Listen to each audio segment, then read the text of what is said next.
When he embarked upon this journey sometime in 2022, nobody would have thought that it will come to such a comprehensive economic trade agreement.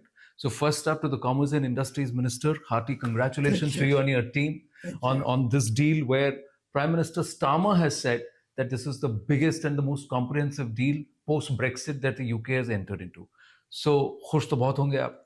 बहुत खुश है और in a way it vindicates what Prime Minister Narendra Modi had said way back in 2015 when he came to London and addressed a huge crowd at Wembley.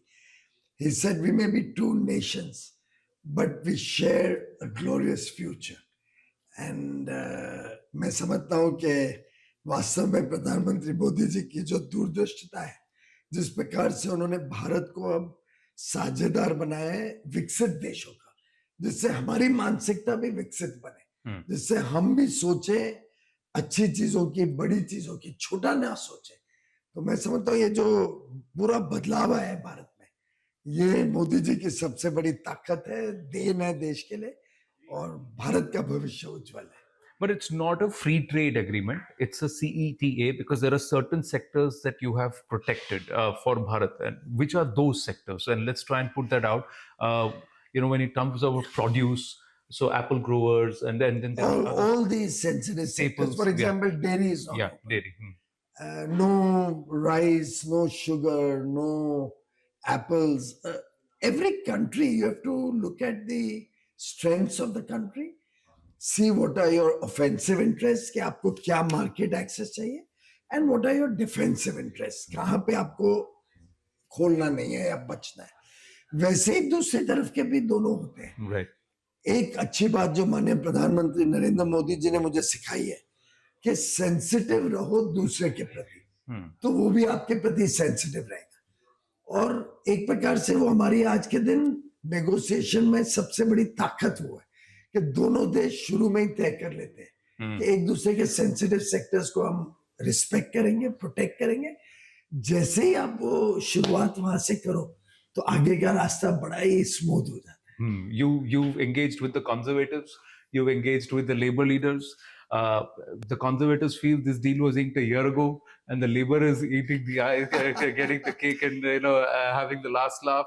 How would you look at that? But I would like to say it's interesting to see the bipartisan support that this deal had from both parties. The Conservatives were in government. Mr. Rishi Sunak was Prime Minister. Yeah. About a year and a half ago, my current counterpart, Jonathan Reynolds, who was then the shadow minister. Trade Minister, along with the then shadow Foreign Minister, David Lammy, both were in India. They were having dinner somewhere.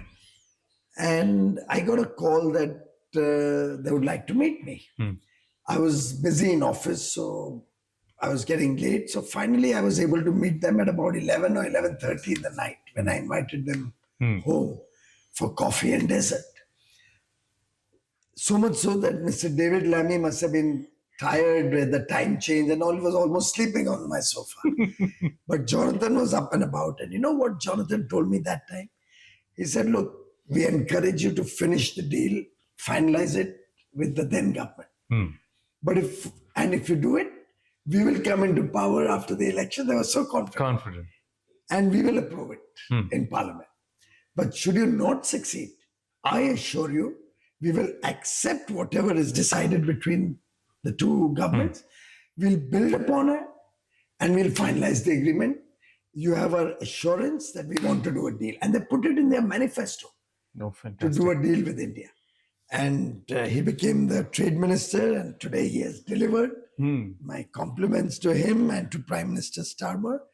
But clearly the kind of guidance, the kind of support, the empowerment that Prime Minister Modi gives you when you're negotiating or when you're doing any such work is phenomenal. So Bharat and Britain have shown the art of the deal. So is there a message going somewhere? Well, the message is clearly for the people and business persons of both countries. Because a deal can only be stuck when it's a win-win for both parties. कभी भी जीवन में एक तरफा सौदा नहीं होता है. मूल दोनों का एक दूसरे को सही दाम मिले तभी सौदा हो सकता है. And this particular deal is a win-win. Both countries are stakeholders, our businesses, our farmers, our small and medium enterprises, our startups, our workers, everybody stands to benefit. And a very balanced deal, fair, equitable, gives preferential access for areas of our interest in UK, gives them an opportunity to do more business in areas of their interest. But we don't compete with each other, we complement each other. A $50,000 per capita economy cannot produce the kind of goods we want to sell to them. Textiles, footwear, toys, furniture, leather products, food processing or processed foods, agricultural products processed, auto parts, aircraft parts, the engineering stuff, gem and jewelry, intricate jewelry. There's so many things. They just can't compete. Right. We can't make the kind of high-flying medical devices, for example, that they want to sell to us. They're GI products that they want to sell to us. So I think it's a win-win, and that's the beauty of this agreement. So the European Union is in Beijing, the head of the European Union. Then the head of the United States is going to land in the UK in less than 15 hours, 10 hours, if I may say. So are they also going to come across to the table to make it win-win? Is this going to be a queue? Well, I do think that the European Union Trade Commissioner, Maros Sefcovic, and I have hit it off on a very, very strong wicket. He's a great guy. Yes. Wonderful friend of mine. And we both have a commitment that we're going to cross the hump and make this deal happen. So I think maybe we should be able to do it soon. They are in holiday season till August. After that, we're going to get cracking on that. So you're more positive in the Europe scheme of things with UK and the European Union compared to I'm what? positive about all countries, including the United States. The United States Trade Minister, Commerce Secretary Howard Lutnick and I have become really good friends. He's a great guy. The USTR, the Trade Representative, Ambassador Jameson Greer, and I have been friends since Trump won. When he was in the administration, I've known him well since then.